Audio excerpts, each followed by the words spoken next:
Hey boos, in this video, I give commentary based on my opinion. Nothing is to be taken as factual. We are just here to have conversation. We don't expose and we don't sip tea on this channel. I'm giving you real talk straight, no chaser. Let's see if you can handle it.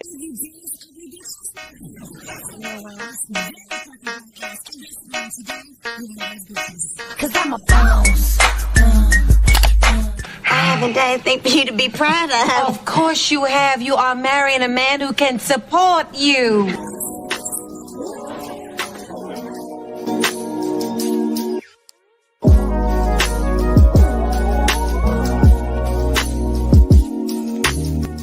Good morning. Let me sit up. Okay. Good morning. Happy Sunday. So this weekend, I cleaned out my apartment. I gutted it out. I had to let go of some stuff because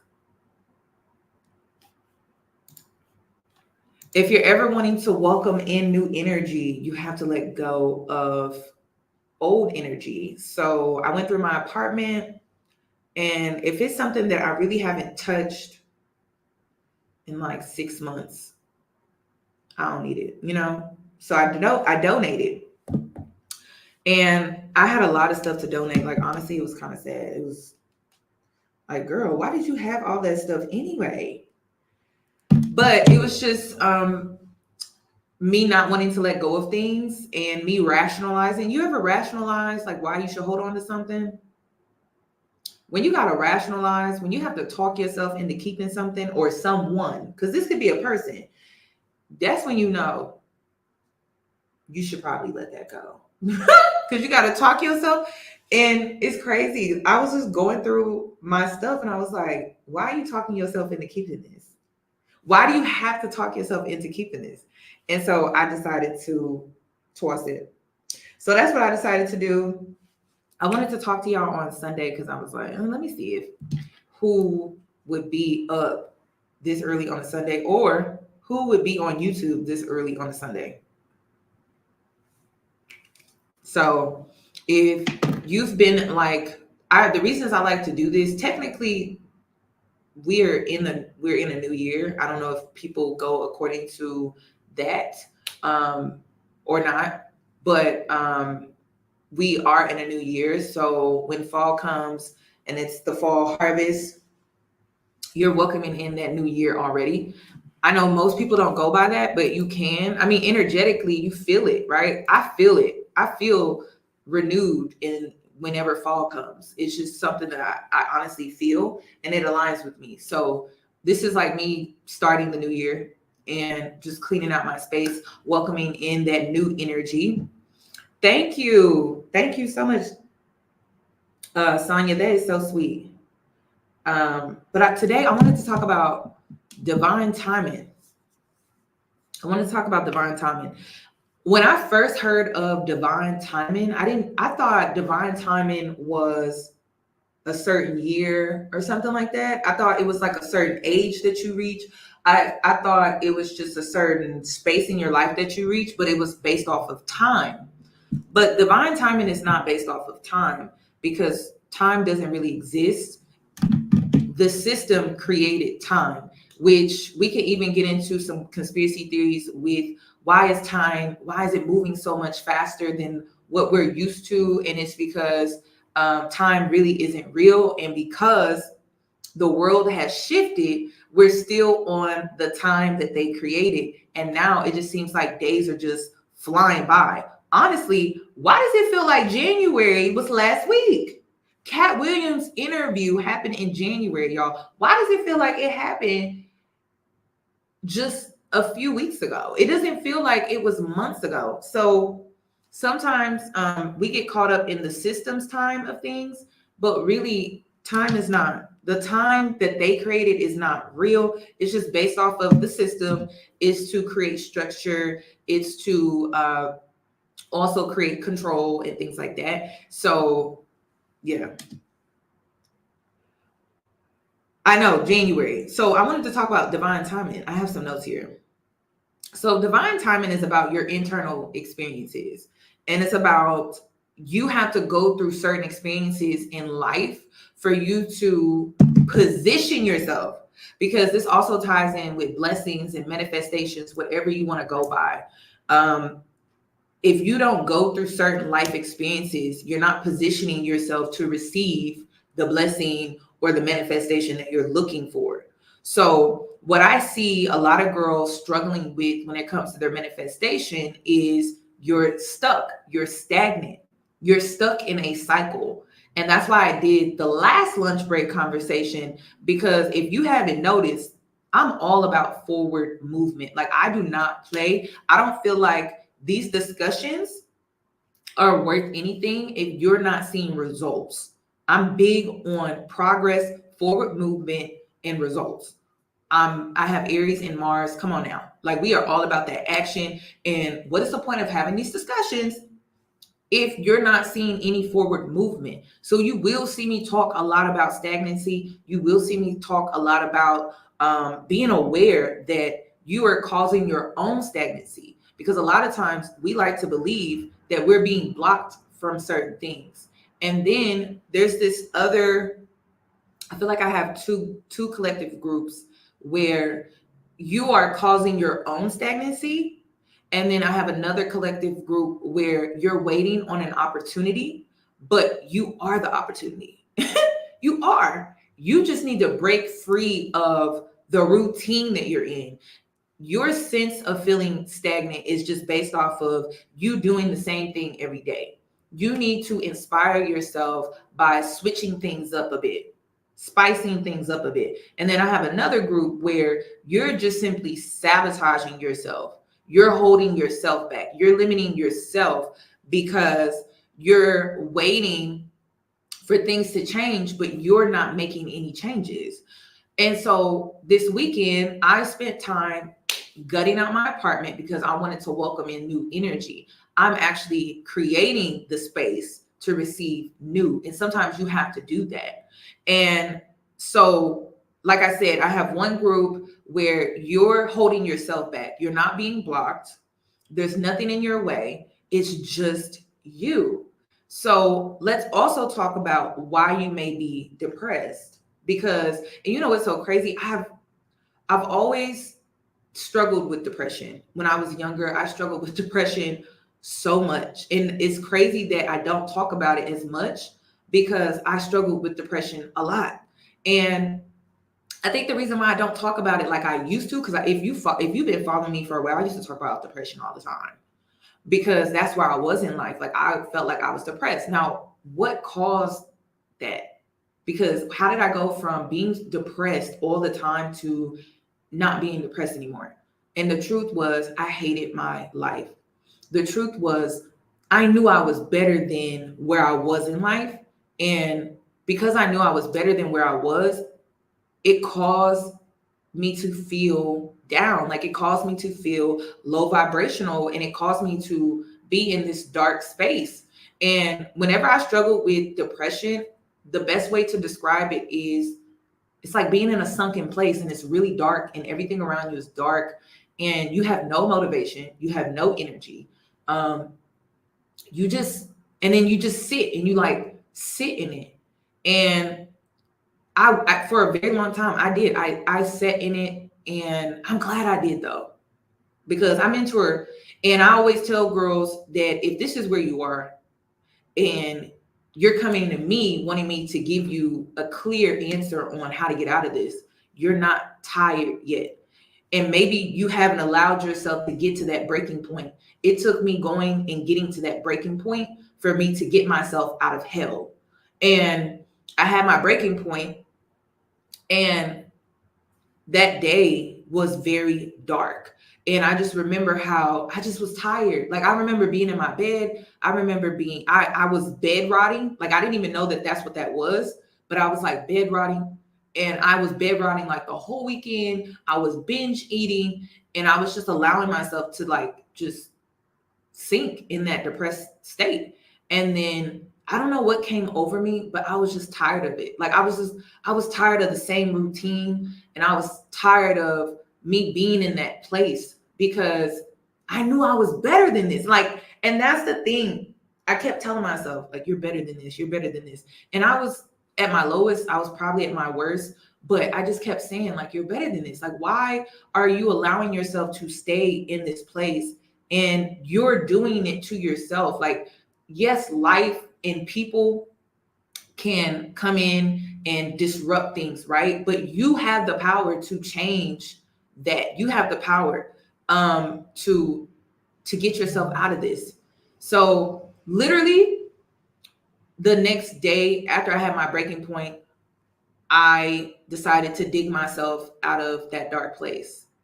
And over the years, to keep myself from going back to that dark hole, that's what I call it. I call it a dark hole. Like, everything around you is dark. There's no light.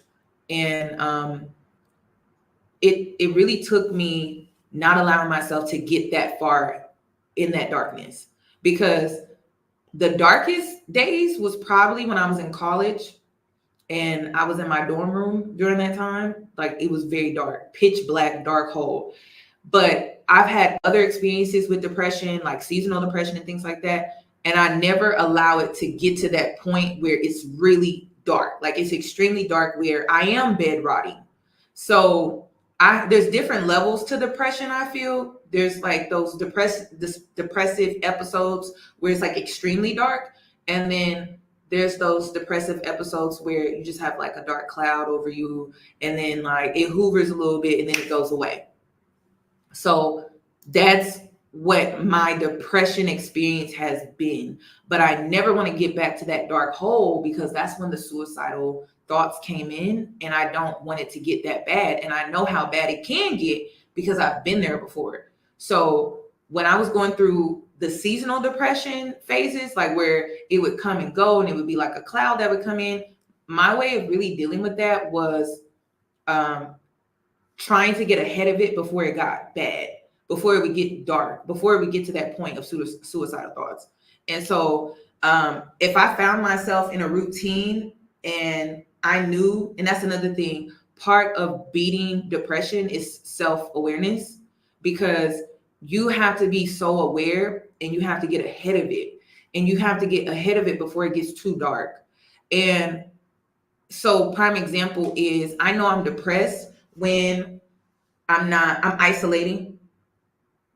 And I'm not isolating to recharge. I'm not isolating to look after myself and take care of myself. Like, I'm isolating to be miserable and to suffer, basically. And I'm isolating myself away from family, friends, and things like that. Like, I'm doing it, and I know I'm doing it. And then also I know I'm depressed when I'm isolating myself, and then I seek comfort in food because I'm an emotional eater. So that's when I know I'm depressed. And part of you going through this is you have to know yourself, and you can't be afraid. Like, this is who you are, right? I'm not afraid to say, oh, I'm an emotional eater. When I self-isolate and I seek comfort in food, that's depression. Like, that's what it is. And and if you can't admit that that's what it is, you're not ready yet. And that's okay. Because I tell girls all the time, I'm like, listen, if this is how you feel and you don't feel the urgency to change anything, maybe it's because you just haven't reached your breaking point yet. And sometimes, yes, reaching your breaking point is necessary. It's like the breaking point is your wake-up call. It's like, boom, let me get up. Like, oh my God, let me change my life. So that's me. And when you're able to acknowledge the good and the bad within yourself, it's going to help you. That's why I be trying to tell y'all, do your shadow work, because if you can be preventative. You can, when you know yourself, you can prepare. You can get ahead of before it gets bad, because you know yourself. But if you are afraid to acknowledge these things within yourself because you are used to people judging you, and I get that, but it's not about them. Like, it's about you, and it's about you being successful in life, and it's about you knowing that you're better than where you are today. So it's crazy, because when we talk about this, right? The reason I was depressed was because I was like, oh, I know I'm better than this. Like, when I was 358 pounds, I knew I was better than that. And the reason was because I let myself go. I completely given up on life, and I felt defeated, and I sat in that. I sat in it, and I kept telling myself, I know I'm better than this. The reason I was depressed wasn't just based off of the weight itself. It was knowing that I'm way better than this. Like, this is not my better version of myself. And so it's crazy because like life is all about duality. So in a way, this depressed me, but it also empowered me too. And so I decided to focus on allowing it to empower me by being positive and being more optimistic with, I'm better than this. I'm better than this. Let's get up. I'm better than this. I'm better than this. Let's go for a walk. I'm better than this. I'm better than this. Grab a salad. Instead of, I'm better than this. Why are you being lazy? You just a fat bitch. And I used to talk to myself like that. Why are you being lazy? You know you better than this. Why you just sitting on your ass? And then when I had that mindset, I would sit in that, and then I would feel worse about myself. And then I would go seek comfort in food because it gave me that instant comfort, instant gratification. And then I was on that loop, and I was in a cycle. And yes, it's hard to break out of that cycle. But once it clicks, like, girl, you're just going about this wrong. Like, yes, the depression is real. It is, right? But you can change, you can shift your mind by saying, I'm better than this. Let's go to the gym. I'm better than this. Let's go for a walk. I'm better than this. Let's grab that salad. I'm better than this. Let me get my water in. Let me hydrate myself because I'm better than this. It's all about how you choose to approach it. And so some of us were born into environments that were very negative, toxic. A lot of us come from verbally abusive parents. And I had to ask myself, why am I verbally abusive to myself? I had a verbally abusive parent that would speak to me in that way. And so that's where I got that from. That low vibrational self-talk, I got that from a parental figure. And I thought that that was healthy. And I thought it was normal. And I thought that's what's motivating. But it wasn't. It wasn't. It was not motivating at all. It made me feel worse about myself. And so I had to be what I was not given. And if you're waiting to be something that you were never given, you're going to be waiting a lifetime. So I had to snap out of it, and I had to get to the root of, why did I talk to myself like that? And it was because I had a parental figure that talked to me like that. And this is why I'm always on YouTube, and you see me come in and like want to protect Black women who are talked to verbally abusive. It's because of my childhood. I had an alcoholic parent that would verbally abuse me and get really, really mean and would speak nasty and speak down to me. And that translated into, because I played sports, and the parental figure would motivate me through talking shit, basically. And I responded well. Like, I was a really good athlete, but that's not how I should be talking to myself, because it also crushed my self-esteem. Because I didn't think I was good at basketball. Because my father, he never told me that I was. He just gave me criticism as a form of motivation. And so now we've had conversations. Oh, I didn't want you to get a big head. I didn't want you to have a big head. I didn't want you to have a big head. And it's crazy how both of my parents would say that to me, because, well, you know, if we praised you too much, we just felt like you would get a big head, you would get a big head.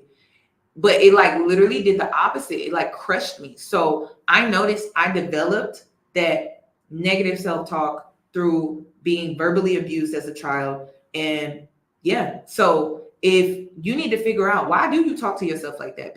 And why do you think negatively? Why do you have the thought patterns that you have?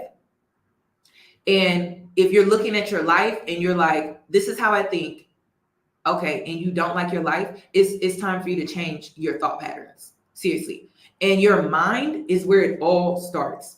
If it wasn't for my mind shifting, and this is another thing, when it comes to your spiritual journey, like a lot of people are like, what is that? What is that? It's your mind shifting over and over and over and over again. Like multitude, you become multi-faceted, you have multi-perspectives, like everything is so broad. You are expanding. Expansion is what you should think of when it comes to your spiritual journey. And so if you're really wanting to take this serious, it's going to start with your mindset. And you need to evaluate, why do you think the way that you think? And where did this come from? Was it taught to you? Was it something that was normal to you? Was it something that you saw done from other people? Start asking yourself those questions, because a lot of times it comes from very unhealthy places. And I'm going to tell you right now that if you were depressed as a child, like you really suffered from depression as a child, it's because you're ultra sensitive, you're most likely spiritually gifted, and you tend to take things different. Like you receive things differently. You receive music differently. You receive words differently. You receive actions differently. Everything about you is different, and it's you are ultra sensitive. Now, people used to give me a hard time about being ultra sensitive, but my ultra sensitivity is my superpower. I'm an empath. I also can pick up on people's energies. I know when someone is going through something. Hell, at times I know when they're sick. And so when I was a kid, I didn't know that that's what I was experiencing. And then when you grow up in a Black family and everyone's hard, right? Everyone's hard. No one talks about their feelings. No one talks about their emotions. The only time you see emotion from them is through anger or disappointment. But happiness, it's like you see that on rare occasions. But you know how it is growing up in a Black family, growing up in the Black community. You don't talk about your feelings. You don't talk about your emotions. You barely talk about your experiences. You just strap up your boots, pull the straps up, and you do what? You keep moving forward. And so when you're the child that's ultra sensitive, then what do? Make fun of you for being ultra sensitive. So a lot of you may be struggling with depression because you're an empath and you're not protecting yourself. You're an empath, and when you walk into rooms, or when you're around that friend, or when you're around that mother, or when you're around that father, or when you're around that family member, you're soaking up their negativity. You're like a sponge. And when you come in the room, you soak up all the energy, and sometimes it's not the best. If you go to that toxic work environment, you're soaking up all that negativity and you're not protecting yourself. You go to that toxic home with your family, you're soaking in all that negativity. It's the reason you're depressed. This is not who you are. This is their energy. You may be the type of person, and you know what's so crazy? I'm a very optimistic person. I'm bubbly, optimistic, fun, funny. I'm like, my energy is very healing. But when I was younger, I didn't know this. And so I would literally walk into the most negative spaces and I would just soak up all that negativity. And it took a toll on my mental health. So now I protect myself as an empath. I protect myself. When I don't want to feel other people's problems, let's be real. When I don't want to feel other people having tension with another person and the situation don't got nothing to do with me, she mad at her and they mad at each other and it don't have nothing to do with me. When I was a kid, my parents could be mad at each other. I can feel that. I can feel it. I can feel it. When my grandmother is mad at my grandfather, I can feel it. So imagine me going through these spaces, right? Me just living my life. And I'm just soaking up all that negativity because I'm not protecting myself. Now, how do you protect yourself? Prayer. Prayer can help you protect yourself. I'm into prayer and candles. That's just what I do. I like to be more intentional with prayer. So I do gratitude letters. Like, honestly, like, let me get them. Do I have them? Yeah, let me get them. Let me show y'all what I'm talking about, because people think I'm crazy.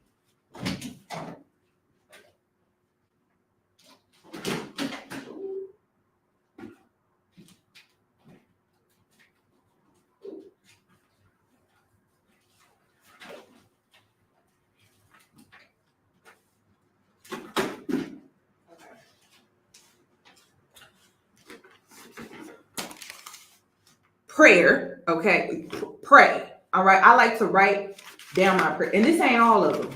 Sometimes I like to keep my prayers because I like to go back and read them. Okay, but prayer, y'all, protect your energy, protect your light, because I should have known. I will never forget. I will never forget when I went, and it's crazy.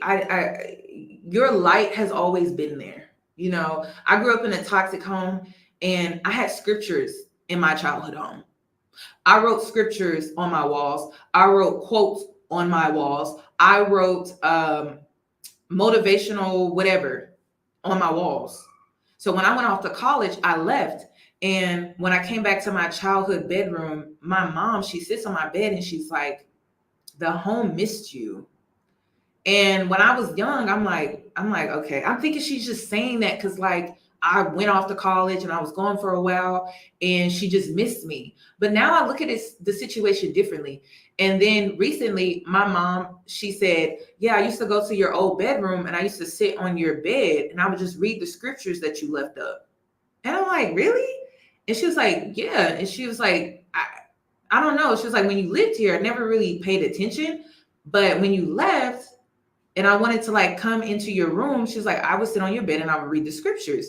And so your light has always been there, and you just don't know because you're in your body. This is normal to you. Like the things that you do, it's normal to you.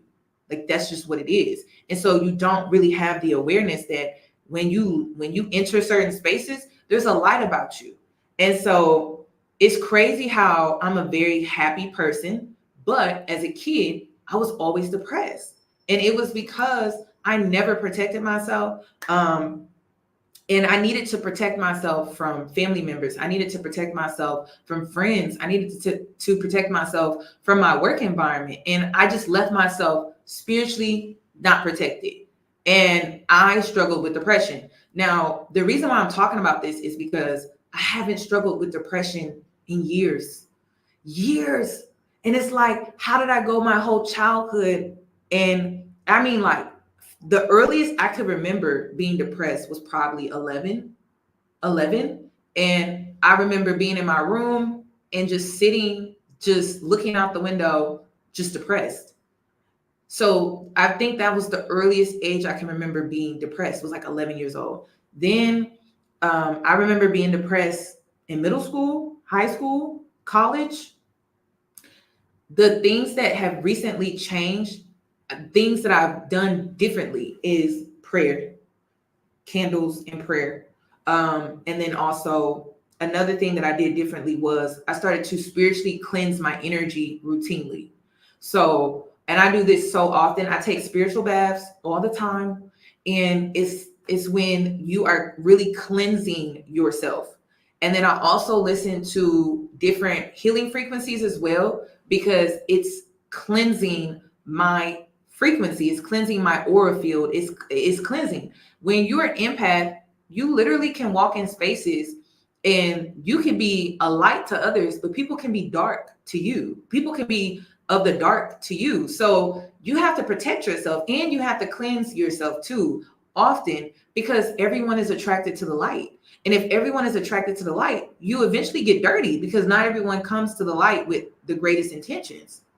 And so things that I had to change was prayer, cleansing my energy often, also protecting myself. Like there were just so many times where I would go home and there would be like family drama. I would protect myself. So either I would remove myself, or for whatever reason, like spiritually, because I pray over myself now, I would miss the drama. Like there was an incident that happened where I went home and there was some family drama between two family members. Like God was saying, your mom cooked, take your aunt home. My aunt, she has Down syndrome, so she can't drive. And something was like, take your aunt home. And I'm like, oh, I don't want to. Like, it's so crazy how spirit talks to you. But it's like, I'm like, oh, I don't want to. But I did anyway, because I'm like, no, I'm not. Like my mom, she cooked and I cleaned up, but I'm like, I still don't want her to drive her home, you know? So I'm like, let me go take her home. So I took her home. Girl, I don't know what happened at the house, girl. When I left, it was like all hell broke loose. And then me being a sensitive, ultra sensitive person, I walked through the threshold and I could feel the tension. And it was very icky. And I haven't felt that way in a very long time. And I remember whatever happened, I missed it. All I see is one of my family members running out the front door crying as I'm walking in. And I'm like, what am I about to walk into? But it had ended. It ended right before I opened that door. And this is why you should really focus on protecting yourself, because it could be divine timing where you literally miss a situation that could have impacted you negatively, but because you protect yourself, you literally missed it by a few seconds. So and then not only that, I have so many other experiences like that. Prime example too, my ex-best friend, when she was trying to create drama in my life, she was being manipulative, where she was running and telling her other group of friends things about me, like saying that I was saying things about them. But what she would do is she would run to me about things that her other group of friends were doing. And then I would give her advice about the situation. And then she would run back to them and manipulate and try to make it seem like, oh, I was talking bad about them. And so she was like doing this thing where she was trying to create drama between me and them. And so I peeped it. I picked up on it. And then I just cut her ass off just like that. And as soon as I cut her ass off, it was like the cancer is gone, literally. So, and that was me protecting myself, because I'm like, don't put me in the middle of drama. You're coming to me about them, and I'm telling you based off of what you're telling me, which now I believe were lies. And now you're running back and telling them that I said this about them. I'm saying those things based off of what you're telling me. And see, that's what I be saying, y'all. The women that are messy, you got to watch them, because all they do is run their mouth. And if you have a friend where she always coming to you with other people's business, she talking about you. Period. Whether you know them people or you don't. If she's always and only focusing on other people, she definitely talking about you. Because you got to understand, like, people who are like that, I mean, eventually you can only talk about other people so much, and then eventually they'll start talking about you because they don't got nothing else to talk about. So you got to watch people like that. And I think she was running and doing the same thing, but like in reverse. So I got a group of girls out there that don't like me, but it's truly based off of her playing those stupid games. And till this day, y'all, I really don't know the reason. Like, I have no idea, because who in their right mind would go and do something like that? And what was like, it's a mess. But listen, this happens at work. This happens in friendship groups and in family. Okay? So watch your back. If you got that family member that always be talking about other family members, they be talking about you. They be talking about your business. That's a person you should throw a bone to. And when I say throw a bone to, you tell them some stuff that you don't mind it being shared and repeated. You know what I'm saying? Throw them a bone and they'll focus on that bone and protect your business. So these are things that I'm exercising now, like cutting people off. That's me protecting myself.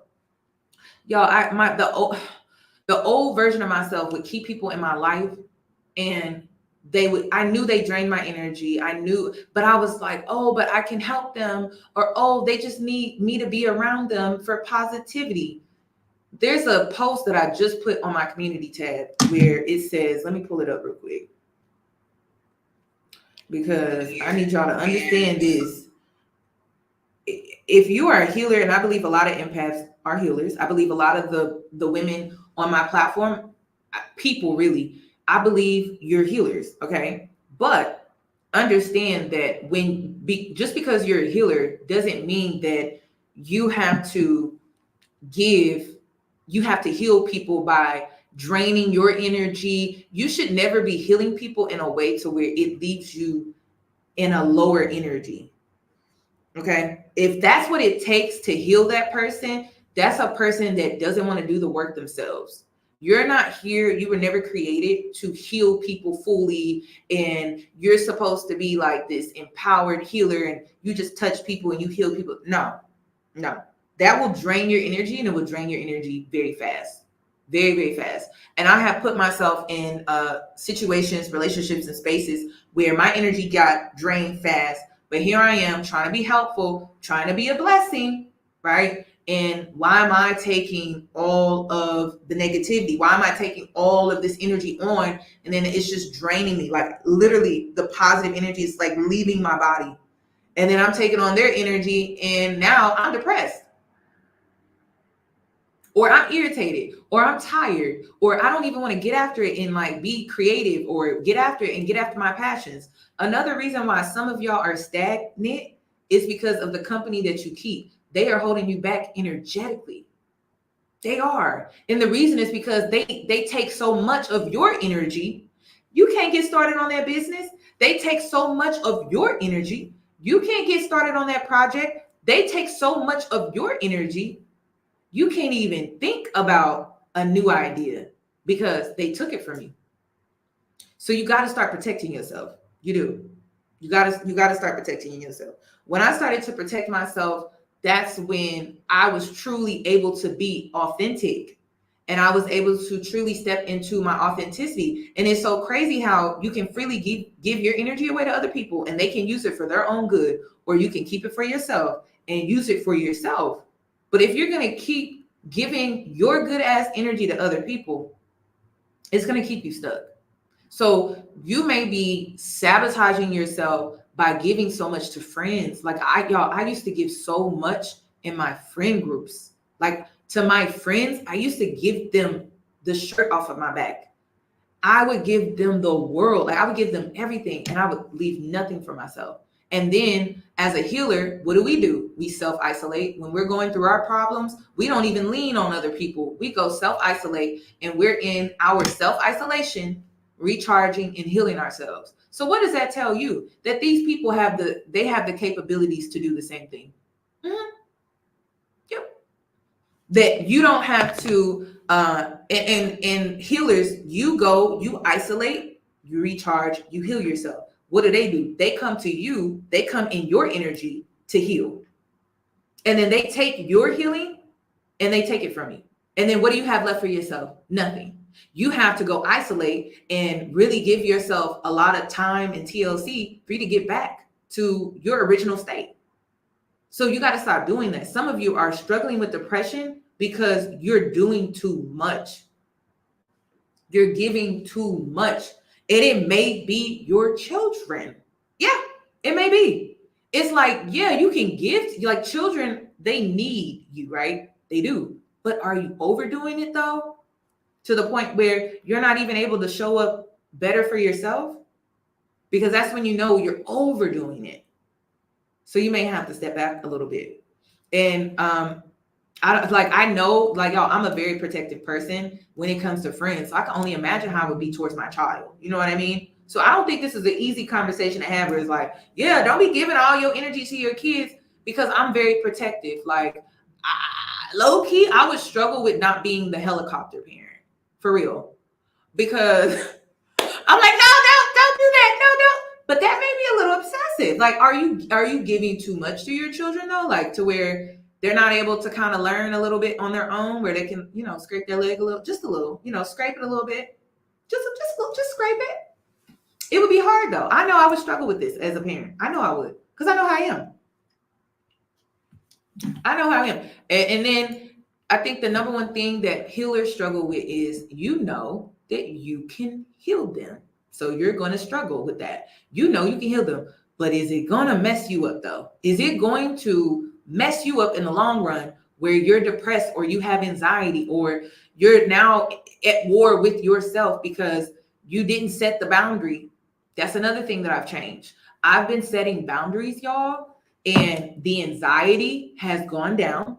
The depression has gone away, because I used to be that type of person where I didn't like confrontation. I still don't even like being confrontational. You really have to bring me to that point. But once you got me there, I will go off on you. but I'm learning when to assert myself in that way and when I don't have to, because not everything needs a reaction. Not everything needs your reaction. So it's like you don't have to feed it energy if you don't want to. There are certain things that I feel like you should ignore, and then there are certain things where it's like, they being disrespectful. You need to defend yourself. You just got to be able to read situations and read people to see, are they baiting me into an argument, or do I really need to defend myself based off of what they're doing? It just really depends. I don't feel like there's a clear and concise like way to like just me saying, hey, this is what you need to do based off of what they're doing. It just really depends. But the more you become in tune with self, you'll be able to read people more easily. So one thing that I noticed too when it comes to setting boundaries is that anxiety went away, because I used to be the type of person where somebody would do something to me, or someone would say something, or I would get offended about something and I wouldn't say anything at all, because I would always be considerate of, oh, they must be going through a hard time, or they're going through a lot. And then I would go home and have anxiety about how I feel about what they did or what they said. And that is awful. So now I tell people when they have me messed up, I let them know right there and then. I don't, and when I say right there and then, I'm saying like, I don't let time, like a significant amount of time to pass by before I let them know.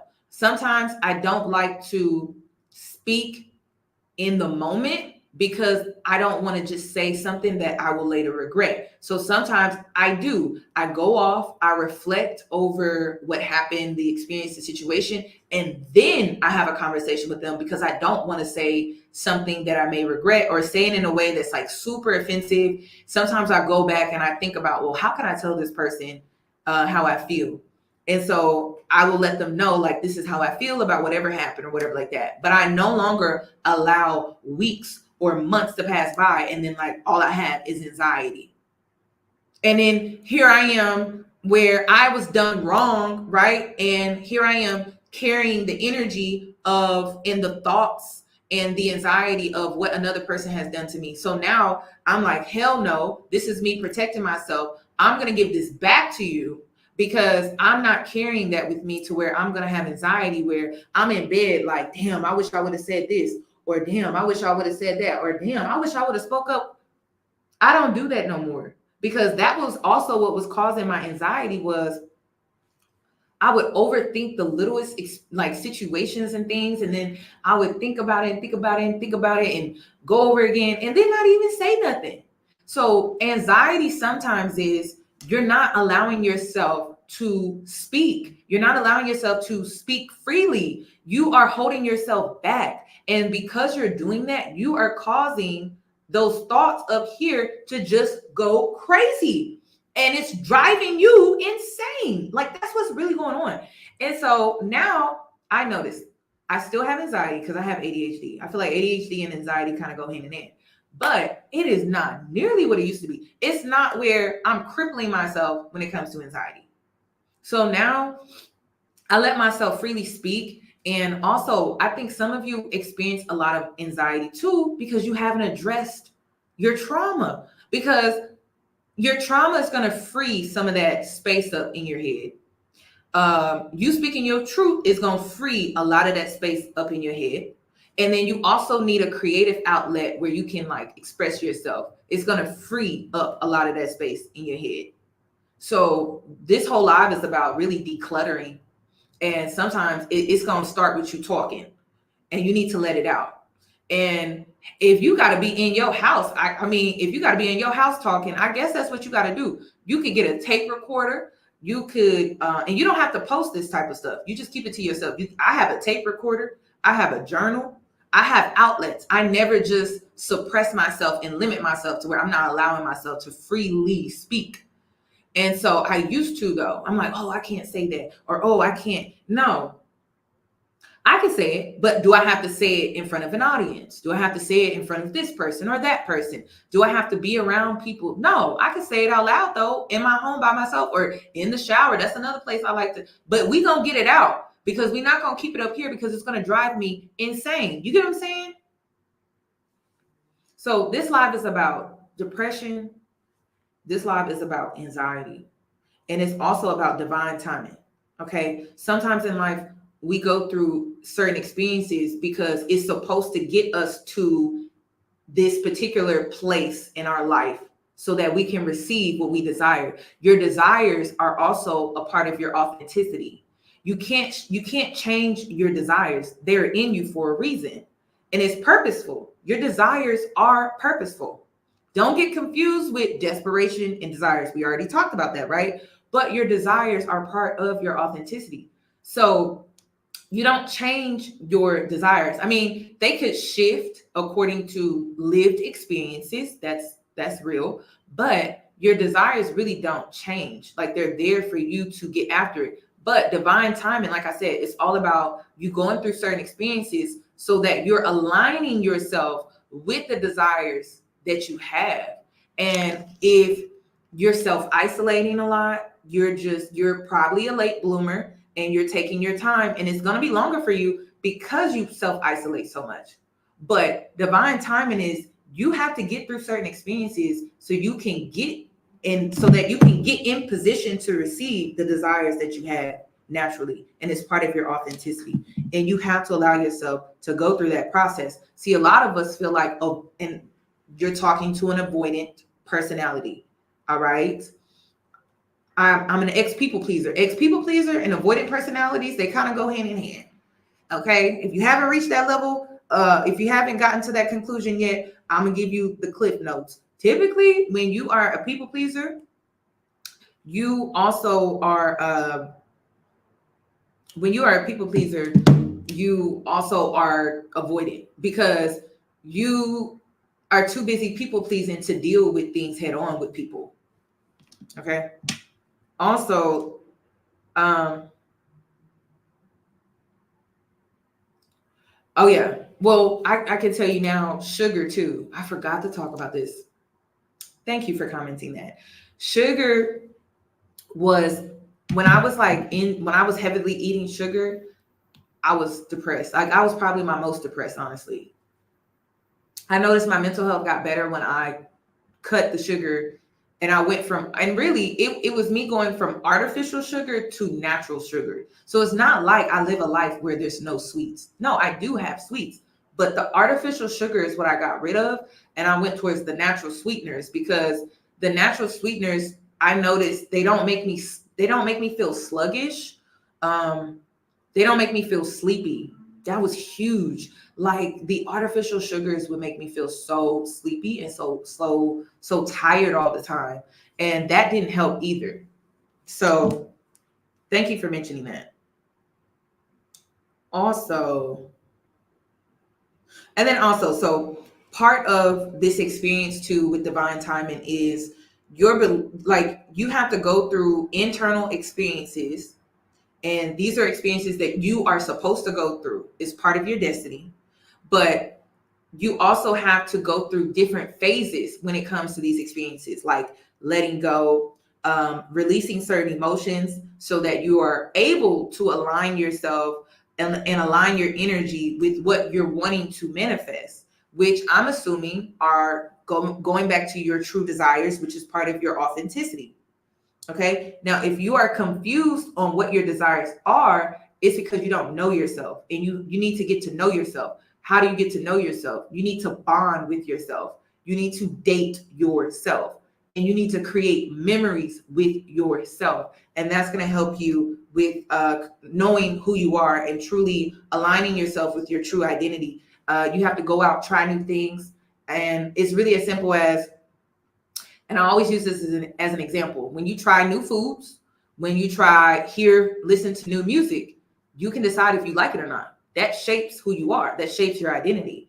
So you could go try a new hobby. Then you can be like, oh, I liked it, or I didn't like it. But then that shapes your identity. If you're just going off of how you were raised, you're in a false identity. Your parents created this identity for you to be an adult, to be successful in life, which is great. But is that keeping you depressed though. And you may need to break out of that because you're in a false identity. And the reason why you're depressed is because you're in a false identity. Okay. And the reason is because your energy is not in alignment with the identity that you're carrying, which is causing the depression energy wise. Okay. Also, divine timing is also about you evolving into the better version of yourself that matches the reality of your desire. And so some of you, like I said, I have two groups on my when it comes to these lives. I have two groups. I have one group where you are holding yourself back through self-sabotaging. You're creating your own stagnancy. And then I have another group where you are the opportunity, but you need to wake up. Okay. You need to snap out of it. You are the opportunity. There's no opportunity that's supposed to come in. You are the opportunity. And you've been creating opportunities for yourself, but I don't know. It's like maybe you've been looking outside of yourself lately for a bigger opportunity, but you are basically what I'm saying is you're the opportunity because you're supposed to create the opportunity. There's no opportunity that's supposed to come in. So it just depends on what resonates with you and what does not. Okay. And then keep in mind, when you start making these changes, the shift in your life can happen in a second. You can jump a timeline in a second. You can jump reality. You can change your reality in a second because you decided to go through the experience. You're in that cycle in your life. You decided to let go of the negative stuff that came with it. You decided to release the emotions that were associated with it. And now you're in alignment because you let go, you release the emotions, but you should also have a higher perspective when it comes to the lived experience that you just went through. That is divine timing, for those wondering. Because like I said, when I started my journey, I didn't know what divine timing was. I really thought it was an age. I don't know why. But see, that's the system. The system has us thinking it's an age. It's based off of a clock. It's based off of a timer. And it's not. It's based off of you going through lived experiences and then you working through those lived experiences, you letting go of the negative things that were associated with the lived experiences because those negative things can be burden. And so if you don't release the burden, then it's going to weigh you down. It's going to keep you stuck. It's going to keep you stagnant. So you let that go and then you release the emotions that come with it because then you're able to move forward in lighter energy so that you can elevate. And then when you do that, you are aligning yourself with what you're trying to manifest. So keep that in mind. And that's why once I learned this, listen, whose birthday? Happy birthday. I don't know whose birthday it is. Oh, Rebuilding Hill. Happy birthday. I love that. Yes, it stops today. I love that. And I love your name, Rebuilding Hill. Yeah, sometimes you got to allow things to crumble. And that's why I was saying, if you're depressed, right, you haven't reached that point where you're ready to destroy it.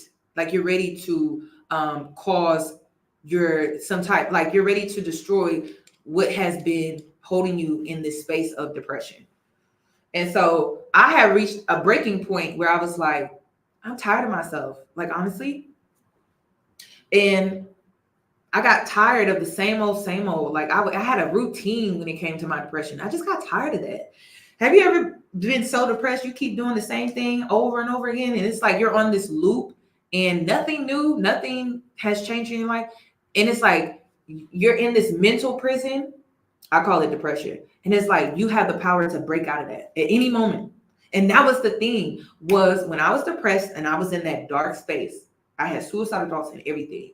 I did not realize, like, tomorrow, because literally that is what I did. Tomorrow, you can break out of this. And I broke out of it just like that. I haven't been back since. And I remember when I came to this conclusion, like, first of all, I had a good crying session. Your girl's not a big crier. So I allowed myself to weep. Like, when I say weep, I'm talking about like crying like that. So I allowed myself to cry because I was holding it in. And then I just really allowed myself to like let all of that out. Then the next day, I wrote down what I was actively about to start pursuing. So sometimes in life, we feel depression because we know that we're better than where we are in life. And so I started looking at my life and I started seeing the areas in my life that I really wanted to change and what was causing my depression. So the first thing was I had to work on my temple. I had to start really focusing on nutrition. And the second thing was my family relationships.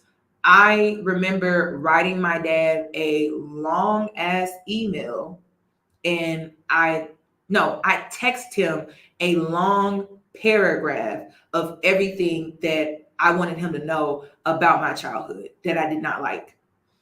And then I sent one to my mother. They weren't happy, but I felt good because it was about me at that point. I felt amazing. I was like, oh, I got all of that off my chest. And then I still had to live with them too. That sucked. But I eventually moved out. And then what else? After that, I had goals. So I created goals that I wanted to come from, me really making these changes. And the reason why you want to focus on nutrition is because nutrition is going to give you the energy that you need. But if you're eating just a bunch of sugar, it's going to make you feel sluggish and tired all the time. So you want to eat healthier for those reasons because it's going to give you more energy to get after it. So those are the things that I could say were pivotal for me when it came to my depression, when I was like really deep in it. And after I did all of that, that's when I started to see the light again. Like the light, it came in, y'all, but it was slow. It was slow. And I had to take every day, one day at a time. And so that was how I was able to get out of that depression. And I'm giving y'all some extra tips because that's where I started, but where I am today when it comes to protecting myself, like spiritual baths, prayer, I wasn't there yet in my spiritual journey. I just wasn't there. I don't even know where I was. Celibacy is important too, because you're not giving your energy freely away to people. So that's huge. But I was a virgin during this time, so that's why that's not mentioned. And then what else? I want to say prayer, spiritual baths, grounding, going outside into nature, journaling, making sure you're not holding yourself back when it comes to your throat chakra. Like I wish I would have used those things at that time, but I just wasn't there yet in my spiritual journey. So I'm giving you cliff notes: prayer, spiritual baths, boundaries, letting yourself speak freely so that you're not causing yourself anxiety. Also having an outlet where there's just some things you shouldn't say out loud, because there are certain things you shouldn't say out loud. Making sure you find an outlet where you are able to let those things out. It could be journaling. It could be a tape recorder. It could be things that you don't have to post to social media. Whatever that is, like find it. Healing frequencies can come in and like cleanse my vibration. Now, a lot of people feel iffy about the healing frequencies and things like that. But healing frequencies is very similar to devotion when you go to church. When the praise team and the praise dance comes in, what are they doing? They're changing the energy in the church. Same thing when you go to a concert is very similar, where you'll have, like, if you ever gone to a rap concert, the person on the mic is trying to get people amped up. So you have a hype man. It's very similar. Like, you have the power to change your vibration based off of what you're allowing, what frequencies you're allowing to come into your aura space. And so if you are feeling down, then you need to get your vibrations up, and healing frequencies has really helped with that. That's why some songs can be very moving emotionally for you when you listen to them. Like, there are certain gospel songs that like really move me emotionally. Yolanda Adams, I forget what, I think it's called, that song gonna always move me to tears. Hold on, let me pull it up real quick. That's my song. Open My Heart. Oh my gosh.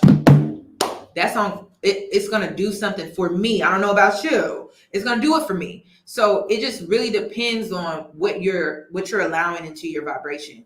And I want to say, what else when it comes to depression and anxiety? Okay, some of you are dealing with PTSD. The reason why you're having those PTSD episodes is because you haven't dealt with it. I noticed that my PTSD, because I went to a PTSD trauma therapist, and I only get PTSD when I'm triggered by something that I forgot about. So it's not as often as it used to be. Like I used to be, oh my God, everything used to trigger me and everything used to bother me. But when you start to heal and you really start to like do the shadow work and you start to work through those traumatic experiences, you start to deal with it head on, that PTSD, I'm not saying it completely goes away. Not saying that. I just feel like it's more dormant and it may only come up when you get triggered by something.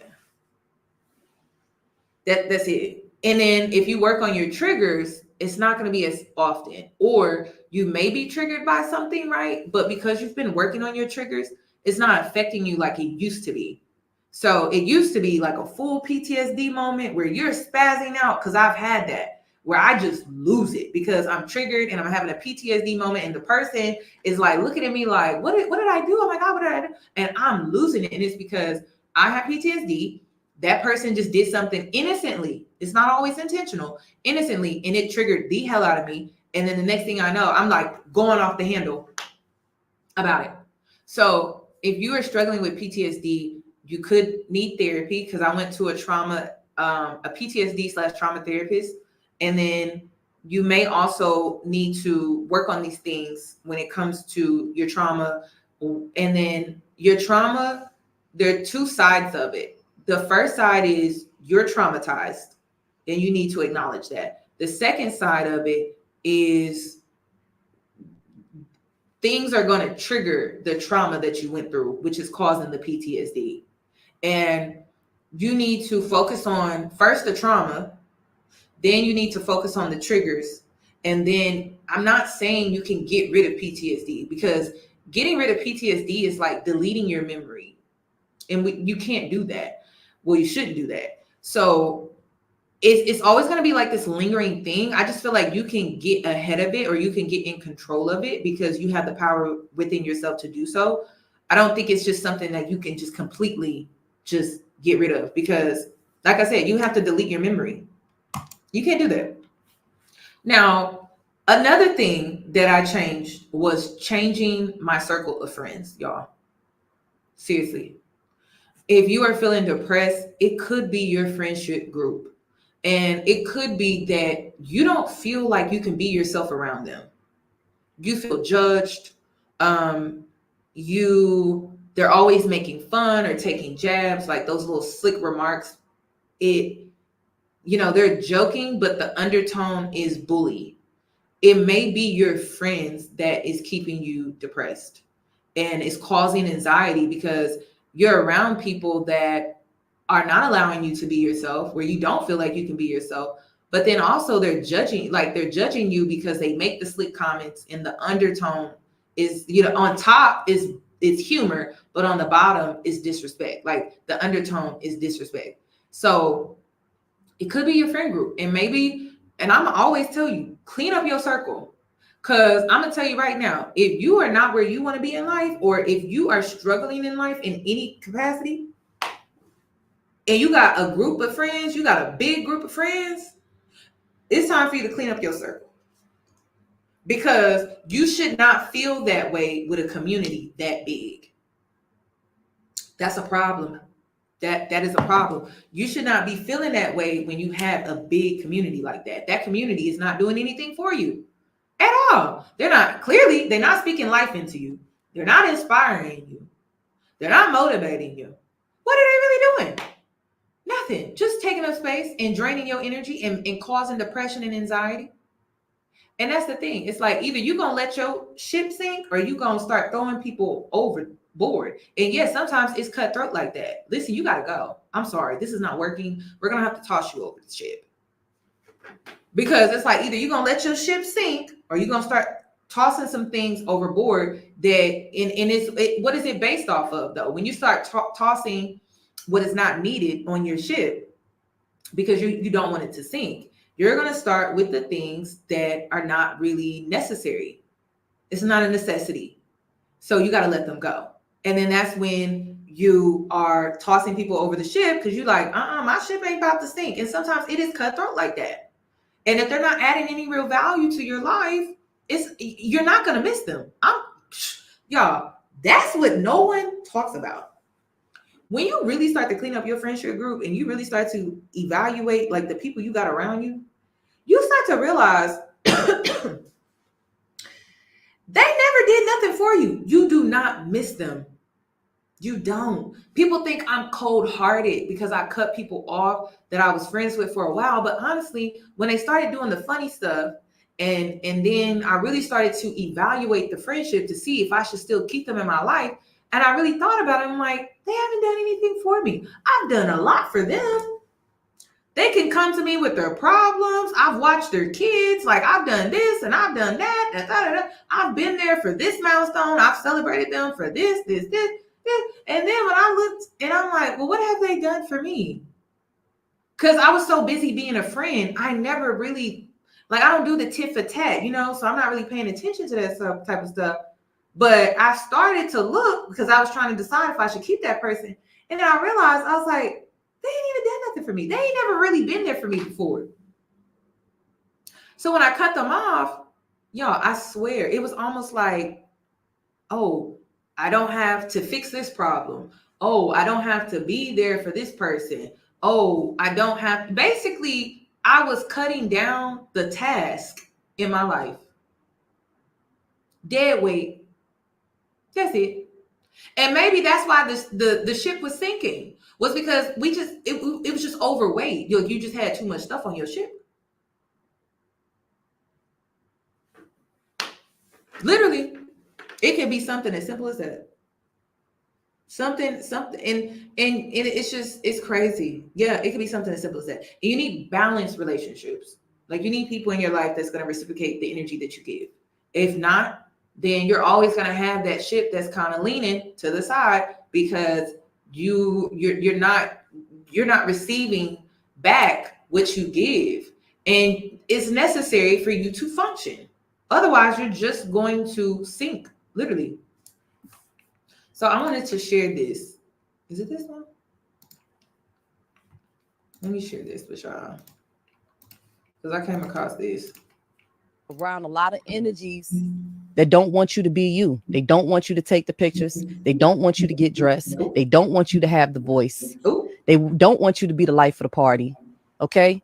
And the only reason why they don't want you to is because when you do so, it makes them feel smaller. It reminds them of what they're not doing. And instead of them feeling motivated by it, they rather turn you down. They find comfortability in turning you down so they don't have to face that reminder every day that, damn, I'm not going to the gym. Damn, I ain't been eating right. Damn, I haven't been taking no pictures. Damn, I haven't been working. When you out there closing them deals, when you out there taking them pictures, when you out there working out and you got that friend that's unmotivated to do so, you doing so can make some of them feel one or two ways: motivated or uncomfortable. And the people that feel uncomfortable by you winning and doing your thing, you got to get away from them, because they're going to suppress you, or they're going to want to suppress you, or you're going to suppress yourself because you love them so much. You love them and care about them so much that you will suppress yourself to make them feel comfortable. See, people use gaslighting words like that too to keep you in the pocket. And when you suppress yourself, you are causing that anxiety. You're causing the anxiety. Because you're not allowing yourself to really be free. You're suppressing yourself, and then it's causing the anxiety, and it's driving you insane. So again, check your circle. I'm telling you, check your circle. They'll say you're an attention seeker, trying to take over. They'll say you're trying to outshine them. They'll make you feel guilty about having that light that you have. You got to get away from them people, because that type of suppression is going to lead to your depression. Y'all feeling depression because you're suppressing yourself. You're around a lot of energies that don't want you to be you. They don't want you to take the pictures. They don't want you to get dressed. They don't want you to have the voice. They don't want you to be the life of the party. Okay. Now, why is this important? It's important because they're keeping you further and further away from your true identity and your authenticity, which is causing the depression. And listen, it could be friends, but it could also be a mother figure. It could be a father figure. It could be a sibling. It could be. This is not just for friends only. So you got to evaluate the energy that you got around you. Are they positive thinkers or are they negative? And then, you know what was crazy? I was around girls that got excited about negativity. And I never really noticed it. I never noticed it until I left. They got excited about negativity. They got excited about hearing about somebody else doing bad in life or something going wrong with someone else. And it's crazy because me and my best friend, we were talking about this, and we were taking accountability with each other. Like the signs was there and we ignored it. And basically what we were saying was this friend that was being messy, she would do little things, but we were friends with her for so long that we really never noticed it until we decided to no longer be friends. And it's like the conversations that me and my best friend have now, it's not remote. It don't have nothing to do with nobody. It has everything to do with growth and evolving and thinking differently. But when we were friends with her, like she would always come in in the friend group and she would always be talking about somebody. Like I know about a girl in high school that got a BBL, but the only reason why I know she got a BBL is because the girl came to the group chat with it and she was like, oh, look at such and such, she got a BBL, right? Then we know about her BBL journey simply because this girl would be like, oh my God, like after she got that BBL, she started gaining weight. And me and my best friend, we'd be like, oh, okay. Like we kind of just be like, okay. But we wouldn't even know nothing about her in her BBL, whether she lost weight, gained weight. We wouldn't know nothing about that if she wouldn't have came in the group chat with the BS, y'all. So then that's when I noticed they like those type of people are excited about negative, like they're excited to hear negativity. They're excited to key. They're excited to sip tea about somebody else's demise. And I'm like, that ain't healthy. Like if you're trying to elevate in life, you can't be around those crab in the buckets. You can't. You cannot. And then another thing that was really confusing was this person tried to make it seem like their life was together, but they were always talking about other people and where they were and how life was for other people. And then I come to find out that was a lie. Like that was a lie, which was why she was always in everybody else's business because she wasn't happy in life. But she put on this front like everything's good, but she wasn't. And that's what I'm saying. Happy people are not concerned about misery because it takes away from their happiness. Happy people are not concerned about anyone else's misery because at that point it would take away from their true happiness in life. And so that's what you have to keep in mind. Like if you're around certain energies, you're around certain people, and they're always coming to you with negative things, or they're always excited about hearing some tea about somebody else's life, and it's always negative because gossip isn't always negative. Sometimes gossip is positive, right? Like somebody could be gossiping about you, but they're giving you nothing but praise. They feel inspired by you.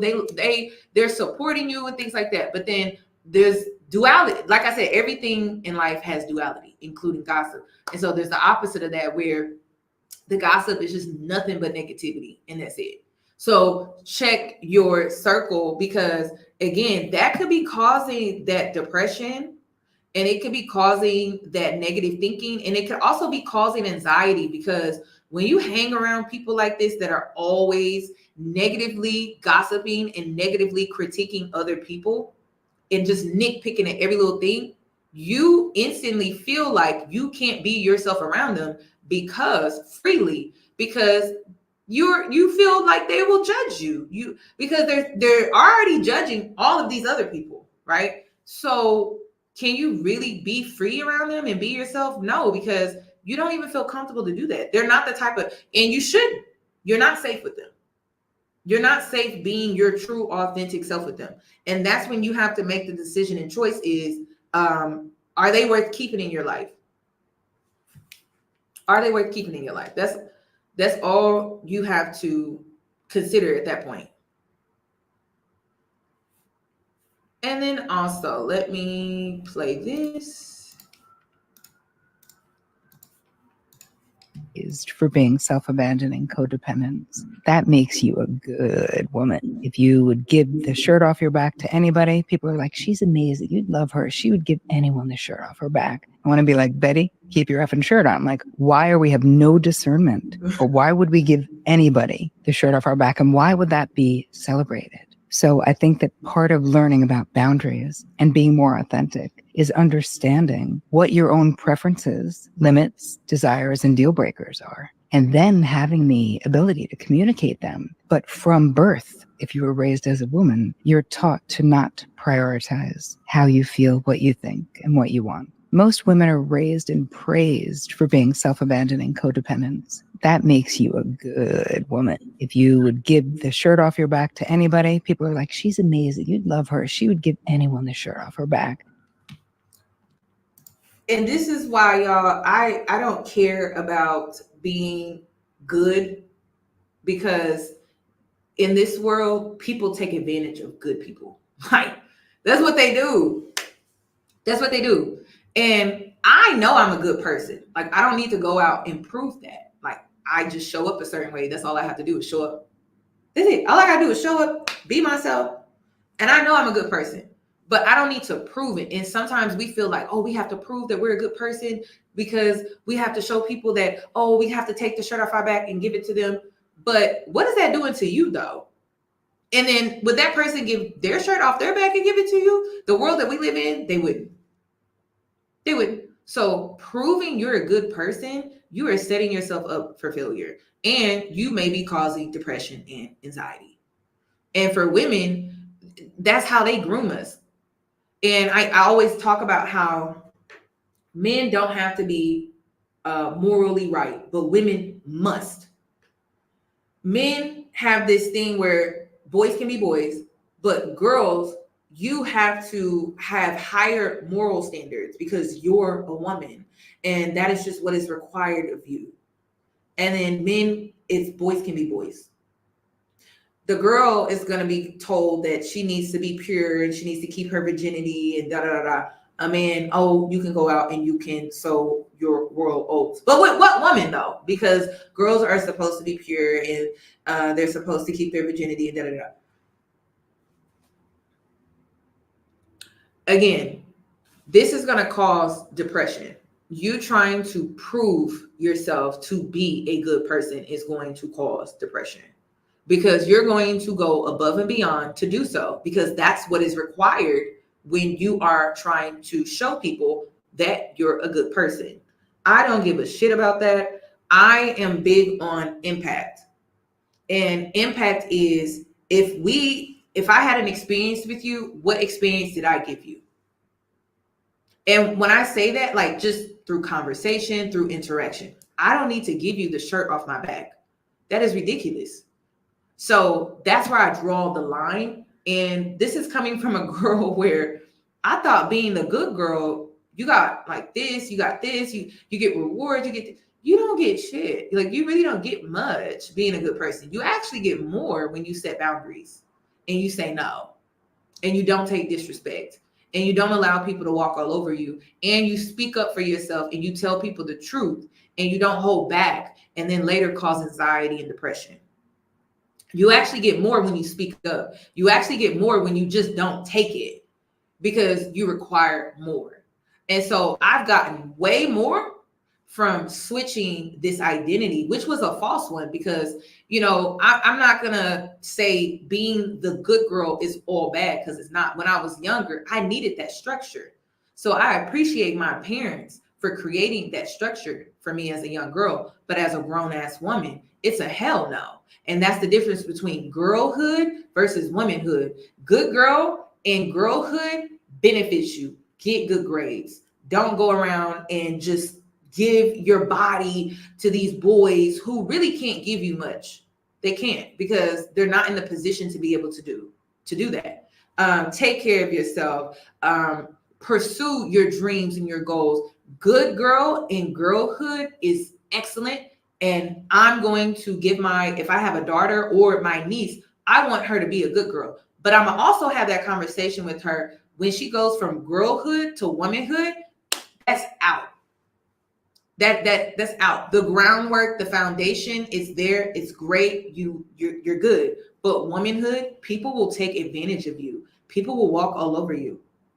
People will take from you. And then if you were on fire, they would not spit on you. They would just walk on by. Like, they don't got nothing to do with me. And that's what I'm saying. Like, we have to start teaching young girls there's girlhood and then there's womanhood. In girlhood, these things benefit you. In womanhood, they don't benefit you. And I'm not against good girl. I'm against it after a certain age, because I'm telling you, you're going to be walked all over. And even in girlhood, you need to learn how to stand up for yourself and be confrontational only when necessary, because not everything needs a reaction. You don't need to fly off the handle every time somebody does something to you, but you do need to establish that in girlhood. So then when you make the transition to womanhood, it's not something that you feel weird or odd about. It's something that you're tapping more into because womanhood requires you to do so. And this is not being taught. So that's why we see, I always see the good girls or the sheltered girls. I always see them in relationships with narcs, whether they have a female friend that's a narc, or they have a lover or a husband that is a narc, because narcs love good girls. That's what they do, because you're going to do basically whatever they want. They can control you. That's what it's about.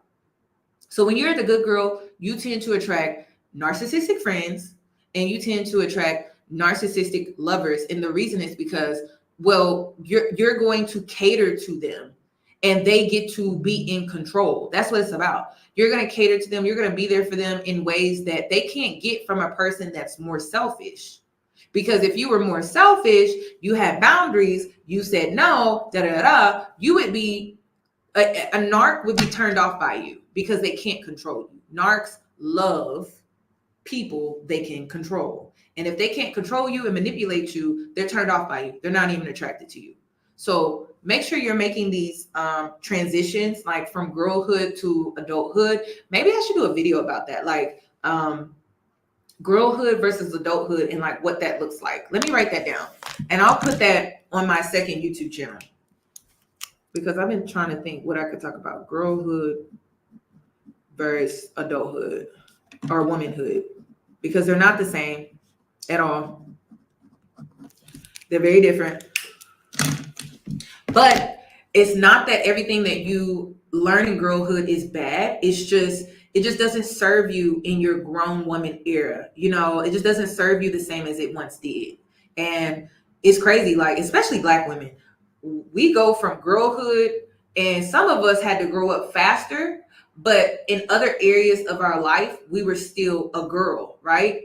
And so we were always we had to be more responsible in certain areas, but then in other areas, we still had to be a child. So like, that's confusing, right? When you transition from being that Black girlhood to Black womanhood, it's different. It looks very differently. So I'm gonna have a conversation about that, because that alone is traumatizing and confusing. Because even when you were a girl, you had to be, like I said, you had to be responsible. You had to be reliable. You had to be all of these things, but then you were still treated as a child. And then you transition out of that to adulthood. What's the difference for you? There's no difference, because it wasn't taught to you. And then it's backwards too. You had to be more mature. So what's the difference now? You probably, as a Black woman, you probably don't think there's a big difference, but there should be, because now you went from girlhood to womanhood. So it's just different. It's very backwards, but a lot of things, unfortunately, in the Black community is backwards. So let's just go ahead and get that. I'll say it again. In the Black community, in Black culture, a lot of things are backwards. A lot of things are reversed. So you're going to see that a lot. So we as grown women, especially Black women, it's not just Black women, but our struggles are different. Like, our struggles from girlhood to womanhood is just different, because a lot of things in our community are reversed. A lot of things in our community are backwards. Just backwards. And then in adulthood, we get scolded because we were raised in girlhood and it was backwards. And then magically, when we transition from girl to woman, we're just magically supposed to just switch back. And it's like, but we were raised in reverse. So frustrating. It is very, very frustrating. Okay, so let's talk about how sometimes you may be at war with yourself or other people may be at war with yourself.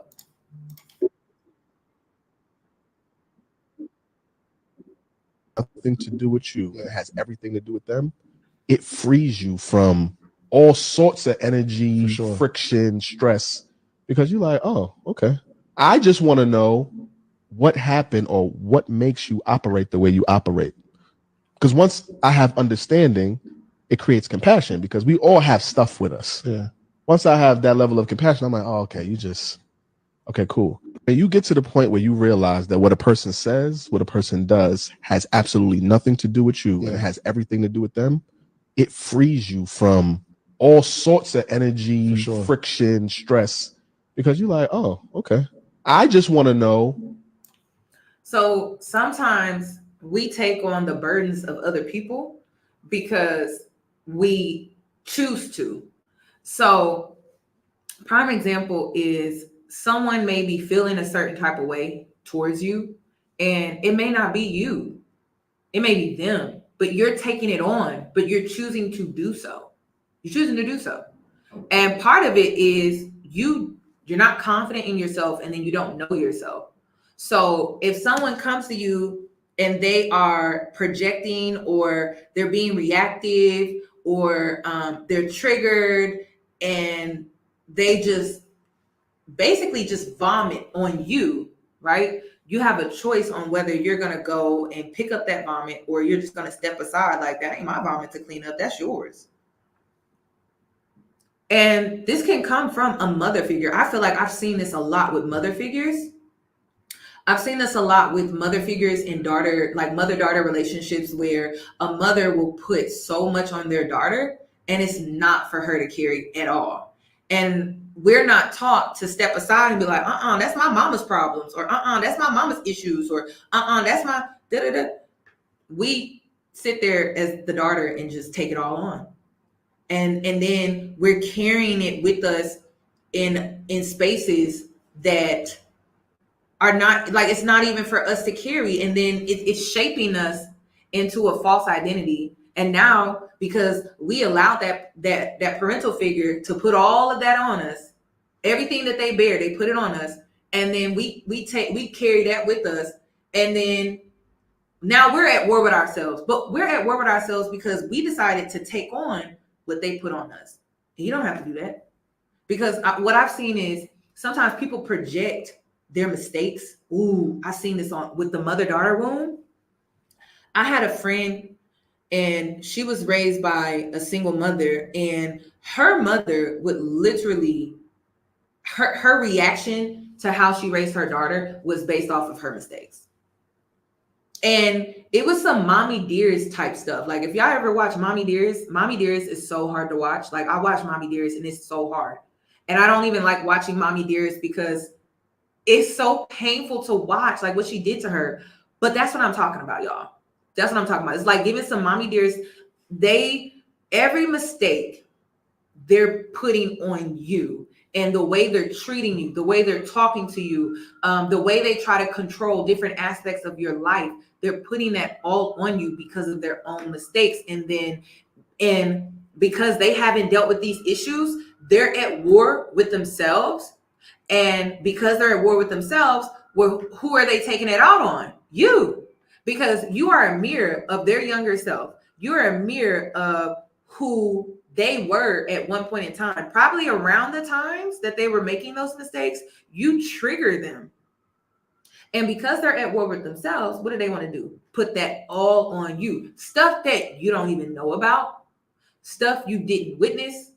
Stuff that was done to them before you were even thought of. They're putting it all on you. But you have the choice to take that on or throw that back at them. Those are your mistakes. That's your trauma. Those are your decisions. Those are your choices. None of that has to do with me. You take that and you deal with it, because this is my life. I don't have to make the same mistakes that you made. I don't have to make the same choices and decisions that you make. You can do that. That's all on you. You're not about to cause a war within myself because you want to put all of your burdens on me because you refuse to deal with them yourself.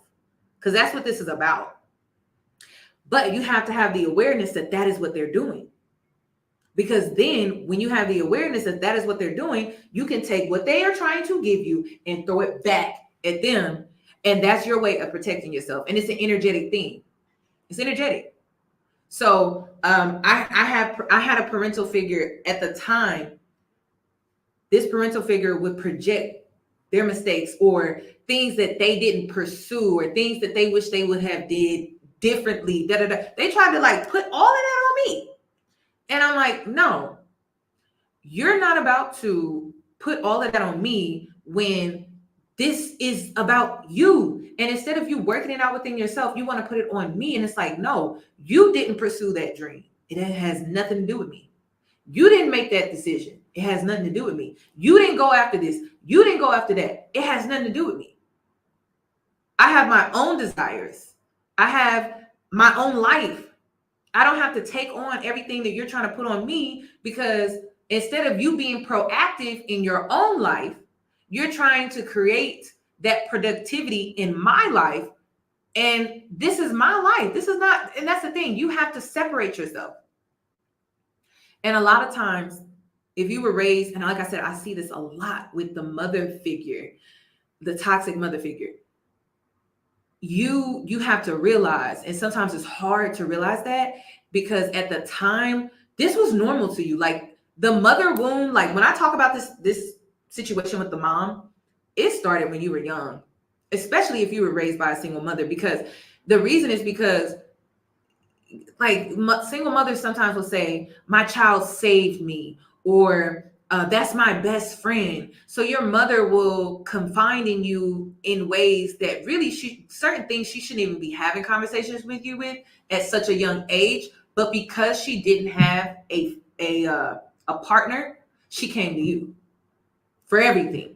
And then not only that, she tried to live through you based off of her trauma, her past experiences and her choices. And so she's putting that all on you to bear. Her current adult issues, her past issues, and she's putting it all on you to carry. And you have a choice. You don't have to carry that. You don't.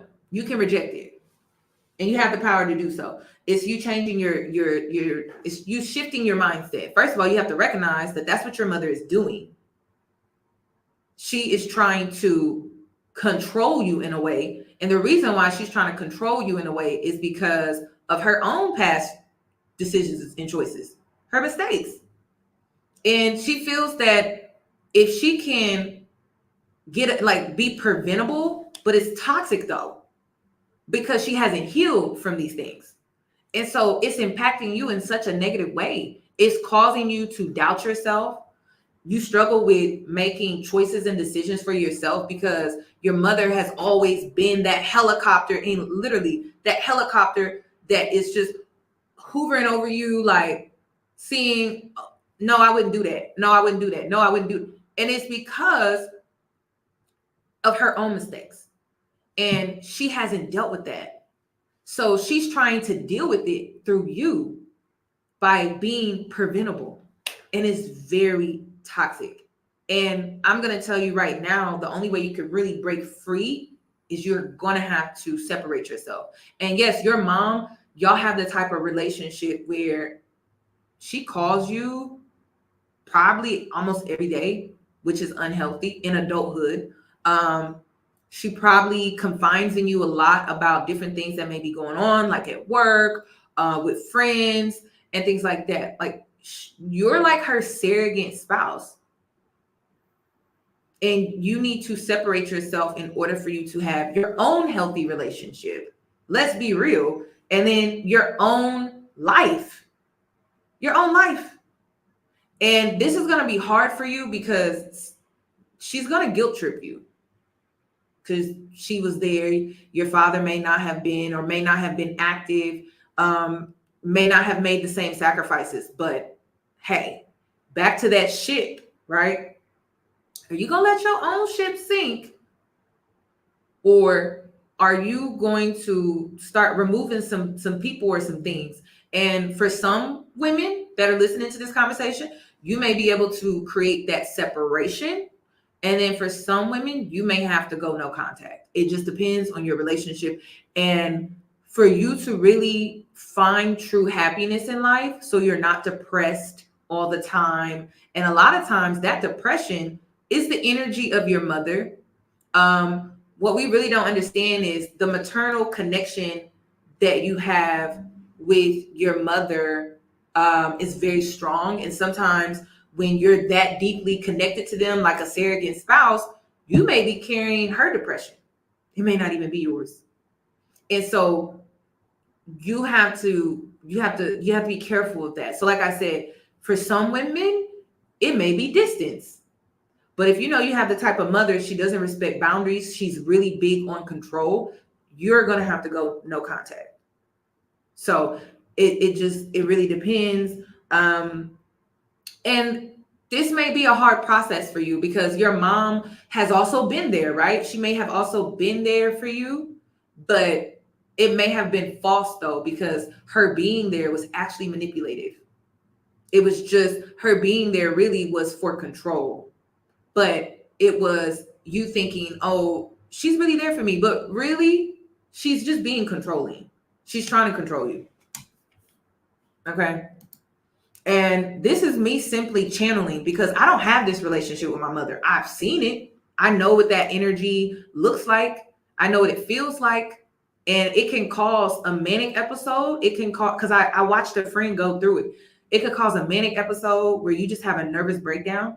You lose it. And it's because your mom is suffocating you and you're lost. And you're lost because you're confused because this relationship dynamic that you have with your mother, and it's not healthy. And so you have a manic episode and you just lose it. And but it feels right. Like it's crazy. Your manic episode may feel like you're taking your power back in a way, because you're rebelling against this relationship dynamic. You're rebelling. Like my friend, I watched her go ballistic and I didn't understand. But now I'm like, damn, that's why she went so ballistic. But it was necessary, because she had to create that boundary with her mother. And it had to be that extreme because her mother was very controlling, like very dominant. And that placement has always been there. So the only way she could really be seen, heard, she had to rebel. And she felt like she was wrong, but she was really right. And that's what I witnessed. And I didn't understand it. When I was younger, I didn't understand it, y'all. I really didn't. But when just me being in this energy, I'm like, damn, that's why. Because her mother wasn't listening to her. And then, she had a grandmother. And her grandmother was always backing her mother. So now she has two women that are supporting the toxicity. So the only way she could free herself was she had to rebel. She had to destroy. And that was her way of doing it. And that's the thing. Like, people think life is just supposed to go smooth, or it's just supposed to be cookie cutter, But no, like sometimes it's a tornado and sometimes it's a hurricane and it comes through and it shakes some things up. But now you can rebuild stronger, right? Like you can go back and you can rebuild a better relationship. Sometimes you have to destroy what has been there. And it may have been there for years. So the foundation is very sturdy. So if it's that strong and the foundation is that sturdy, destroying it will take what? Something big, like going no contact. Something big like, oh, I haven't talked to my mother in 2 or 3 years. And this is the thing. Sometimes when you go no contact, it may not be forever. but it may be necessary for your mother to miss you based off of you making your own choices and decisions in life. And then she has to come around to understanding based off of the boundary that you set with her. Okay, I can't have that old relationship that I had with my daughter. I have to create a new one. And I want to be in her life. And so I'm willing to adjust and adapt to her boundaries. Some of you, and this is the most extreme cases, you may never have that close relationship with your mother. You may have to always be no contact with her because she's the type where she's unwilling to waver. She's unwilling to change. She's unwilling to adjust and adapt. Some of you have a tough cookie where it may be 10 years and then she'll come around. Life is crazy like that. And then at that point, you can decide if you want to have that person, that mother figure or your mother back in your personal space. But always remember, it's about you protecting yourself. Because if you don't, you will be depressed. If you don't, you will have anxiety. If you don't, you will have PTSD. And you will be easily triggered. And when you go no contact, you will have to grieve. It's crazy. Like you're going to have to grieve. You're going to have to grieve the relationship. You're going to have to grieve old memories. You're going to have to grieve the idea of the relationship that you wanted with your mother. And maybe you should grieve through, sometimes I like to grieve through writing out what I feel towards a person and then burning the letter because I'm wanting to let it go. And you want to get it off of you because if not, it could cause bitterness and resentment. So, or you can journal it. You can dance it out. Like I've seen people do that. There's so much that you could do. You could go talk to a therapist about it, but you have to grieve that relationship because it's one that you're losing, right? And then for some of you, it's one that you're coming to the realization about that you will never have. And that hurts. Like it really does. It hurts because you've always yearned for it. And then if you came up in a single mother household and your dad was never really there, now it feels like you don't have anyone. So you're grieving even more. You're grieving more, but allow yourself to do that. And don't ignore, like, this is how I feel. Don't push away those feelings. Don't push away those emotions. Like, allow yourself to really sit in it and grieve. Because that's how, when you allow yourself to grieve, that's when you are able to truly get to a point where you can release. But if you don't allow yourself to grieve, then you're not going to be able to release these ideas or release this yearn to want that relationship with your mother. Like, just finally get into a place of peace where you are accepting things for how they are and accepting that maybe this is how it was always meant to be, because this is what is healthy for me. And I'm okay with that. But if you don't grieve, you're not going to get to that point. And like I said, you can grieve in so many different ways. Like I like writing. I don't know why. I just like writing and burning stuff, or I like writing and going to the river and putting paper in the water that I wrote, or I have to let it out. I can't keep it in, because if I do, I will be angry and I will project it on other people and I will spaz out. Like that. I know that the gym can only do so much. So I have to have another outlet, and that outlet is writing, burning, writing, putting things in the river, or putting things it's almost like when you have a loved one that passed, you're releasing a balloon, or you're holding a candle ceremony, or you have to do something intentional like that for you to really like let them go and wish them well. And that person may still be living. And that's the thing. It's like, we do these things because that person has physically passed, but sometimes people don't actually physically pass. Sometimes they're still living well and everything, but you're releasing them from your life because they're not healthy to you. So you have to grieve that. single mothers and married single mothers. Ooh, my mom started venting to me about my dad. Ooh, the husband she chose every day. Ooh, in ways that she shouldn't. I had to set boundaries with both of my parents. I am not y'all's therapist. Ooh, thank you for the super chat. That is so true. That is so true. I feel like this dynamic is what I saw with my mother and her mother. And it drove my mother up a wall. Like it would be crazy. Like my grandfather would call my mother and would complain about my grandmother. And then once my mother would get off the phone with my grandfather, then my grandmother would call and complain and da-da-da. And then they would like trade off. Then the next time when there was an issue, right, then my grandmother would call first. And then shortly after that, then my mother would call. And this stuff would be happening while she was at work. While she was at work, or while she was just, living her life with her husband and her kids. And we would always look, and my mother would just have that look on her face where it is crazy how your parents can't see what they're doing to you because they're so sucked into their own issues and things that they can't see how they're burdening you with their own problems that they should be able to work out between themselves. And if they can't, then go get the help that you need so that you can work it out amongst yourself. But to burden your children with that, I don't think they really understand what it really does to you, like mentally, because now you're taking on your problems, their individual problems, and then you have to work all of that out. That's a lot. That is a lot. So that is very true.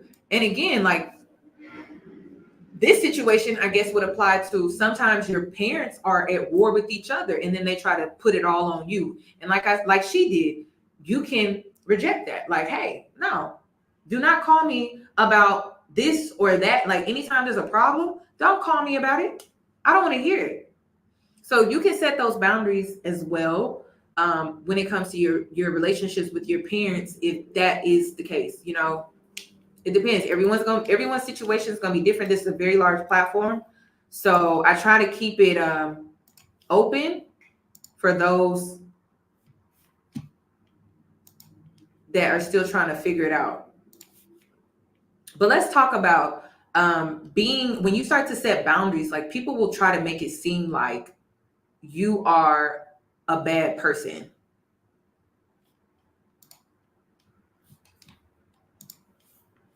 Okay.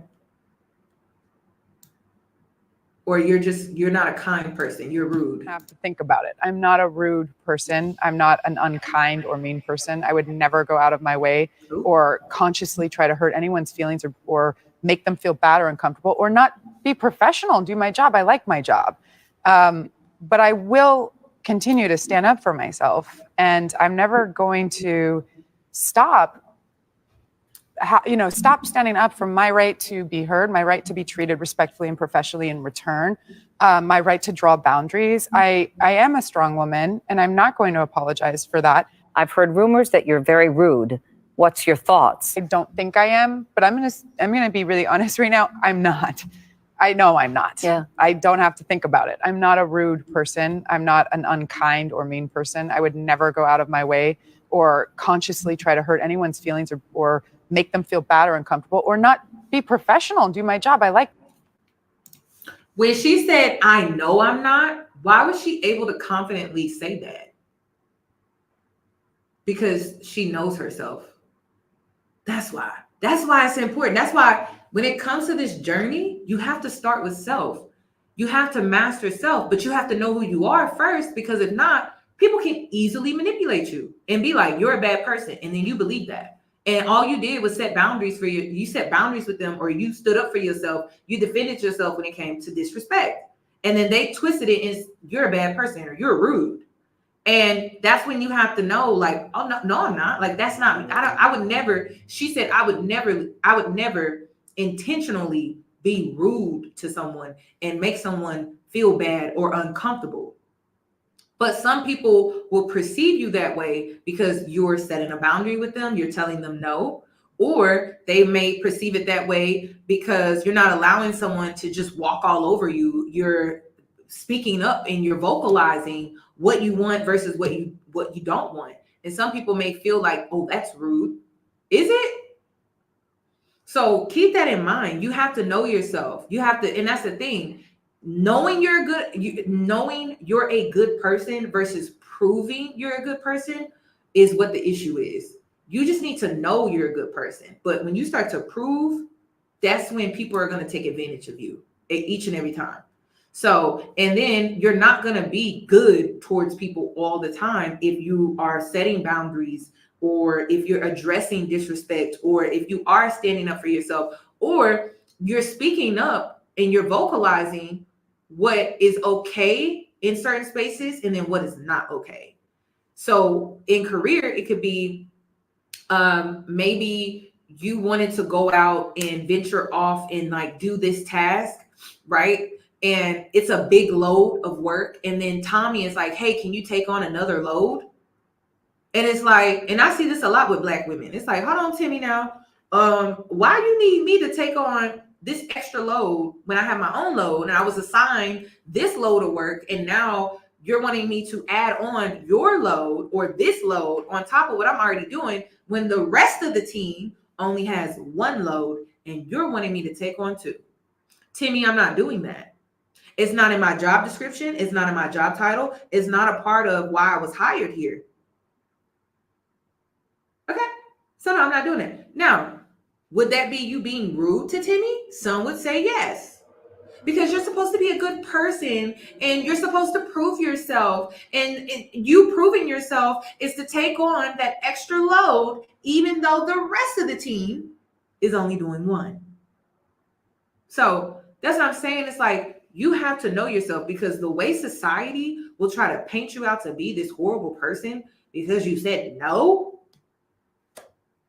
you can't allow that to define you.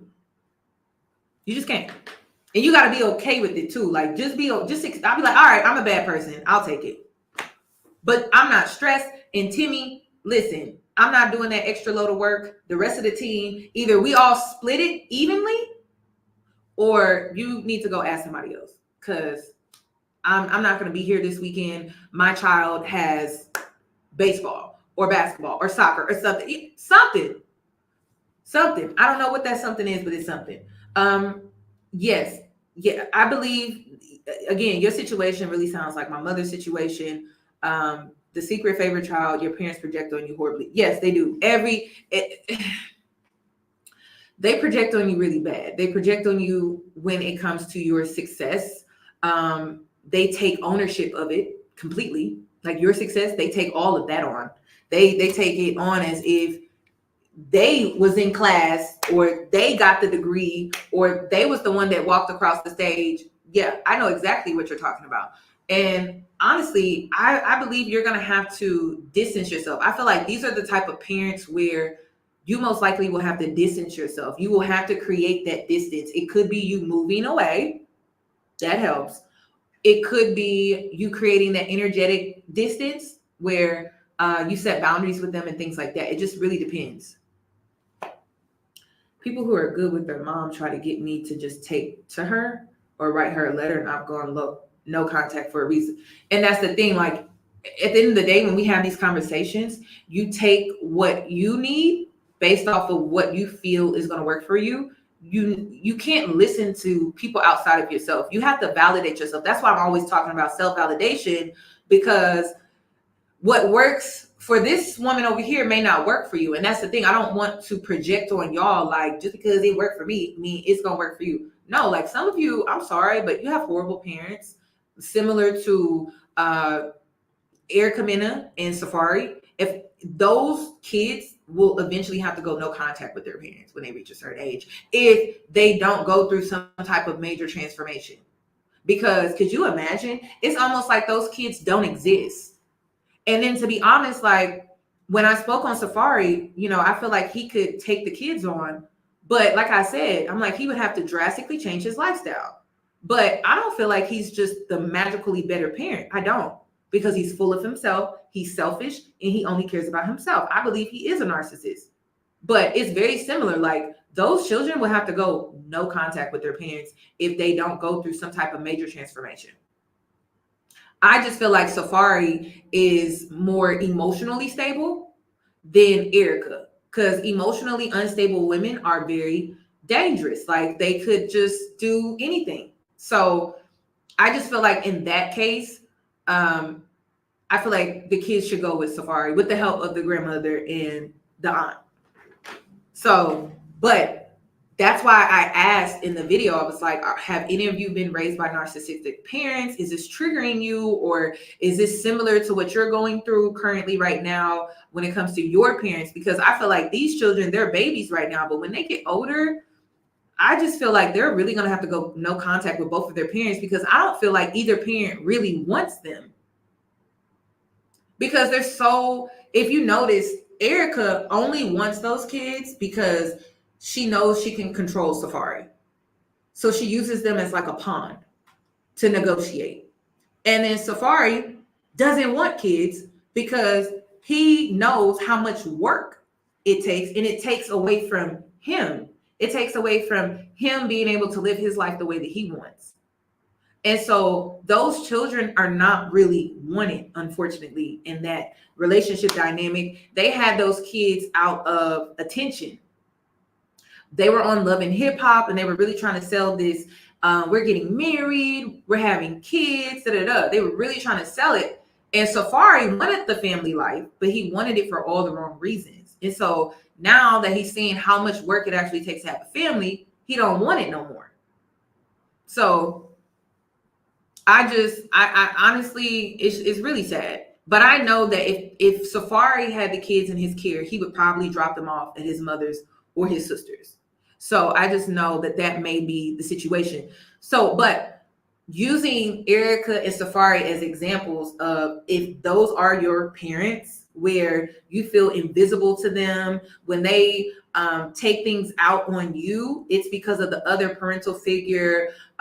You feel like they emotionally manipulate you, and they emotionally manipulate you and pin you against the other parent and things like those are parents that you most likely have to go no contact with. Seriously. And then honestly, sadly, you probably would ask yourself like, damn, will I even be missed? Because those are the type of parents where they're so just fixated on themselves and even each other in a sick, twisted, weird way that they like you are non-existent to them emotionally. They may be there physically doing things for you, but emotionally they have abandoned you because they're so fixated on each other and themselves that they can't even give you what you need. So, and then the only time they do kind of like give you any type of emotion is when they're being manipulated. So it's horrible. Oh yeah, you have to be very firm. And that's another thing too, is you don't have to be aggressive, but you do have to be firm when you're setting boundaries. You do have to be firm when you are asserting yourself to be confrontational, but to simply stick up for yourself. You have to be firm. People are not going to take you serious. Now, do you have to fly off the handle and be super aggressive? No, but you do need to be assertive and firm when we have these conversations of setting boundaries with parental figures, family members, coworkers, friends. You have to be firm. Otherwise, people are not going to take you serious at all. So, and you have to take yourself serious. Okay. I really want to say that is it. Black women, you are scared to be firm because you don't want to be called the angry Black woman, and you can't care. Okay. So that angry Black woman has us taking things on that we shouldn't be. Like, prime example, this is when I noticed the angry Black woman is holding me back. So when I'm at the nail salon, I don't want to be the angry Black woman, or I don't want to be the picky Black woman, right? And so my nail is crooked, and I really don't want to say nothing because I don't want to be that Black woman, right, in the nail salon. But I'm like, no, why is it that I'm suppressing myself, really? Because I don't want to be that stereotype. But what other woman would accept a crooked nail at the nail shop? Speak up. Stop just tolerating things just because you don't want to be the angry Black woman. It's keeping you also in depression, anxiety, and it may also be causing PTSD because you don't want to speak up and let people know, like, hey, this is unacceptable, or hey, this is not going to work for me. And it could be something as you being at the nail salon. Ooh, Lakeisha, I'm sorry, girl. That's a lot. And that's another thing. Some of you may have to go no contact with your entire family. And you may have to grieve a whole family that still exists and is still living and breathing. But you cannot be around those people. I'm telling you, Safari and Erica, if you have a family of those people, no, absolutely not. And the reason is because they don't have any empathy. They don't have any empathy. That's why when they like do things emotionally and they try to move you emotionally, it's just manipulation because they're not really in tune with their emotions. They know how to tap into it to manipulate you, but they're not really in tune with their emotions like that, which is why they do everything based off of their needs and their wants, and you're an afterthought. Even when they're emotionally manipulating you, you're still an afterthought. So those are the type of people that you're never safe around. Ever. I'm sorry, you're not safe around them at all. So you're going to have to create that distance, and you creating the distance is you protecting yourself. Do not ever feel guilty about you protecting yourself and standing up for yourself. That is your right as a human being. If you're not going to protect yourself, who will? Who will? And then some of you are protecting yourself. You really are protecting the little girl in you where you were left unprotected. That's a conversation for another day. Yes, and that's the thing. The sick twistedness of it all was how Safari and Erica both wanted to emotionally manipulate their daughter and pin her against the other parental figure. Disgusting. And that happens with some of you as well when it comes to your parents. And then they try to put you in the middle of their problems, and it has nothing to do with you. It has nothing to do with you. But they want to put you in the middle of their problems, and you're supposed to fix it, just like you were probably born simply because you were supposed to save their marriage or save their relationship. And it's like at some point you have to take control and just go no contact, because the problems they're going to exist well beyond. They're going to exist even after you disconnect. Their problems are still going to exist, but at least they'll have to face each other instead of putting you in the middle of their crap, because that's what it's really about. Okay, that is what it's really about. So that's really all I wanted to talk about. I felt like I owed you another lunch break chat, but this is more of a Sunday chat. But I wanted to come back on here probably later today to talk about the Safari situation and Alexis Skyy. So I'm probably going to go live this evening. But I wanted to talk about that because, girl, Alexis Skyy, and I know I feel so mixedly about it, but Alexis Skyy exposed herself, and she exposed herself for being a lost soul who sold out to money. But we're going to talk about it. Because I called it. I said that I believe this whole journey of her turning to God and being this Christian woman and wanting to dress modest, I felt like it was just trendy and it was just a trend, and she was making money from it. But at the same time, right, with me saying this, right, for some people, that's part of their journey in life, is for them to turn to God and do it for the wrong reasons, right? And then turn back to their old life. And then they have to go through their trials and tribulations with that, and then maybe turn back. And so I don't want the live stream that I'm going to do later to come across as judgy, like when it comes to your walk with God, you have to be perfect. No, you need to be yourself. And so if money, where she is when it comes to her spiritual journey, if money is just more important to her and not her walk with God, then that's just where she is in life. That's just where she is. And no, we as people should not judge her for that, because she had her walk with God. It just, that's what it was. But I knew it wasn't authentic for Alexis.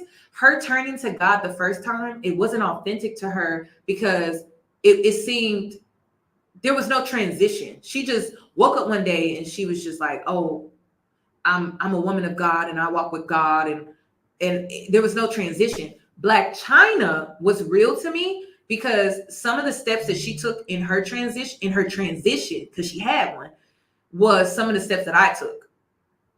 Now, Brittany Renner, I don't know, because Brittany Renner, she's changing her appearance, but to be honest, Brittany Renner was a fitness instructor, trainer. So she was already eating clean and things like that. The only thing that was really left for her to change, right, is her lifestyle. So for Brittany Renner, I don't know. It could be up in the air with her. But I don't even like to call her Black China. I like to call her Angela White. Angela White, I knew it was real because we got to see her transition. And you can't just go from being Black China to being Angela White just because you change your clothes and you change your appearance and you start talking about God more. It's a deep-rooted connection that you have to create, and it takes time, and it takes struggle too. It takes struggle, like struggling with alcohol, struggling with substance abuse, struggling with, should I take this offer? It's going to make me a lot of money, but then turning it down. It takes struggle. It does, because you're breaking free of old habits and an old cycle that you're no longer wanting to be in. And it just seemed like Alexis, she just woke up one day and that was it. But for Black China, Angela White, she transitioned out of Black China to Angela White. She even like covered up tattoos. She started with her temple because she had to get rid of the foreign objects that were in her body. So she was really trying to cleanse her temple, her vessel. And then she also got certain tattoos covered up off her body. And she just did she did a complete transformation. Like, if you want to know what it really looks like, Angela White is a great example of that. Really is. And I think it's incredible that she went from Black China to Angela White. I think that's important. And I got emotional when I saw her video with her kids and they were celebrating her being sober. That's her breaking a cycle.